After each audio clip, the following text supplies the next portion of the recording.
This is Algebra 2, Lesson 106, found on page 437.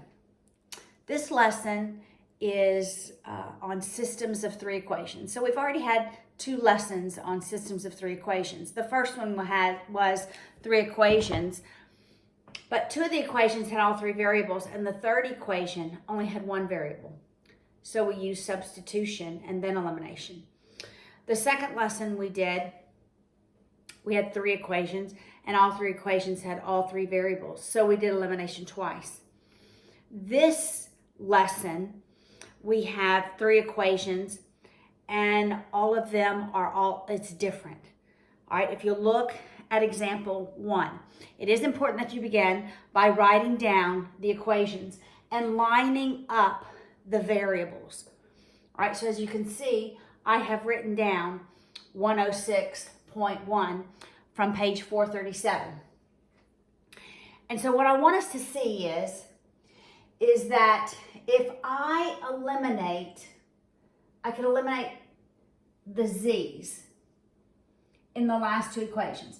If I just use these two equations and eliminate the z, I'll be left with x and y, right? And then I can use the resultant equation from eliminating the z and somehow either use elimination or substitution to then solve for the other variable. All right, so that's what I'm going to do. That's why it's important to line them up to see what you will have, all right? So I will take this second equation and I'm going to multiply it, the second equation, every term by -2, so that this will be a positive 2z. All right, so I end up with -4y plus 2z equals 12. I'll go ahead and write this other equation that I'm using to eliminate the z with.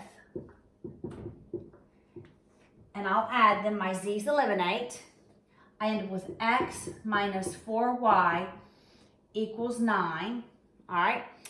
And I could choose to either do substitution or elimination from this point. I'm going to use substitution by solving for x, and I'll substitute it back into this first equation. All right? So if I solve for x, I'm adding 4y to both sides, and I have x equals 4y plus 9. All right? Now, I'm going to substitute for x in that very first equation, 4y plus 9.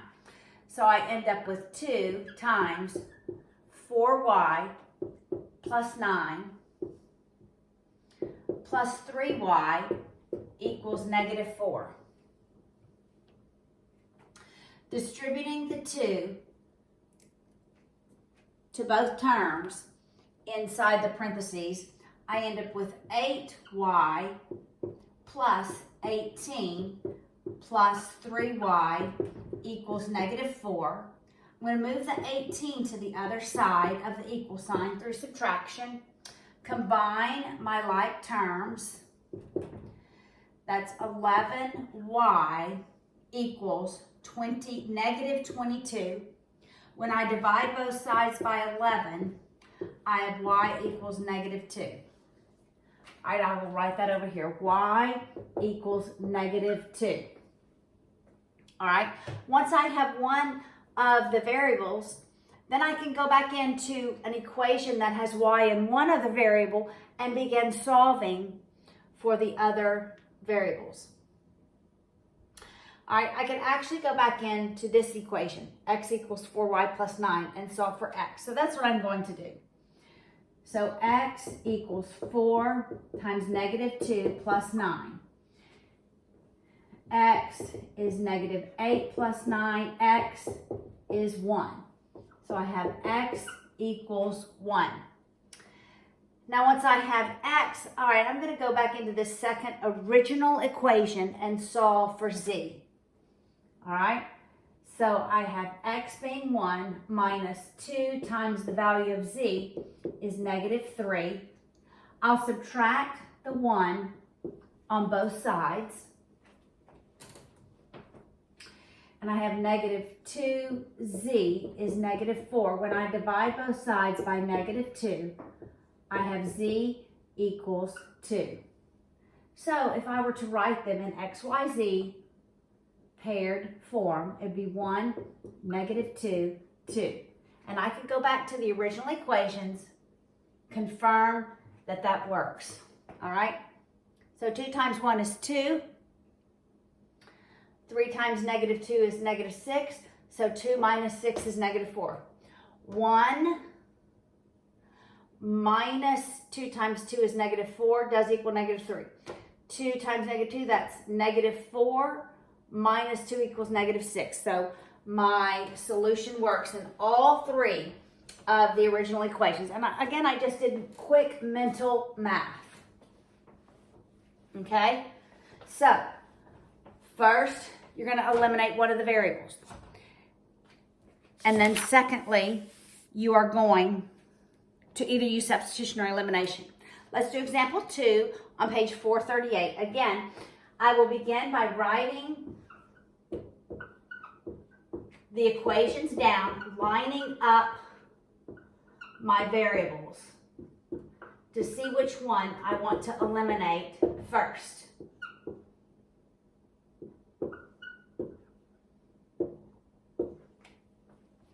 All right, this time, as I line them up, I believe the easiest one to eliminate at this point is going to be my x.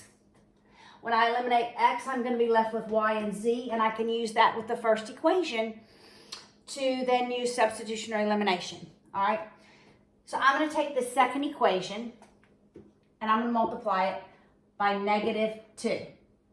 So that I end up with negative 2x plus 4y.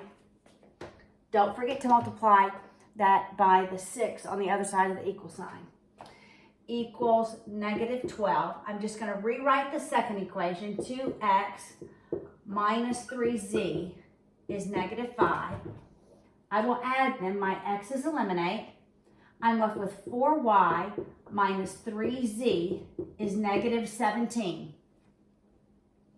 Now I have 3 and 4y. I have 3 and 2z. So I am going to choose to eliminate my z. All right, so I'll take this equation. I'm going to multiply it by negative 2 to make this a positive 6z. And I'll take this equation and multiply it by 3 to make that a negative 6z. All right, so multiplying. Negative, we'll start this one at the top. All right, that's 9y minus 6z is negative 36. Don't forget to multiply all terms by 3 in the equation. Now multiplying this equation by negative 2, I'm left with negative 8y plus 6z equals 34. Oh, this was not very hard at all, was it?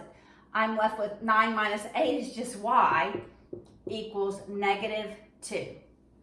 All right, so I'm going to go ahead and just write my ordered pair.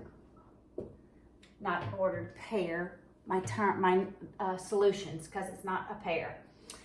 All right, so now once I have y, I'm actually going to go back into this third equation and solve for x as it is originally in its original form. So x minus 2 times negative 2 equals 6. So that's positive 4. So I'm going to subtract 4 on both sides. And x, the value of x is 2. Now let's see, I need to solve for z.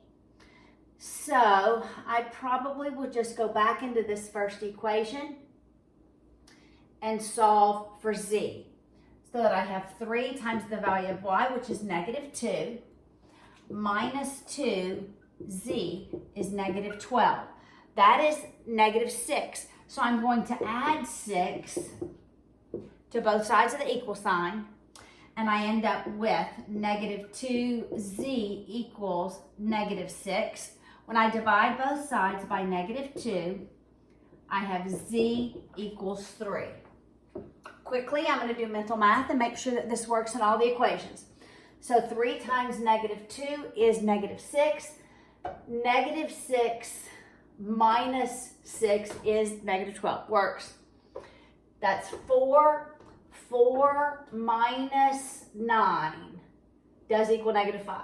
2 plus 4 does equal 6. So my solutions work. And it just took 20 seconds of mental math to make sure.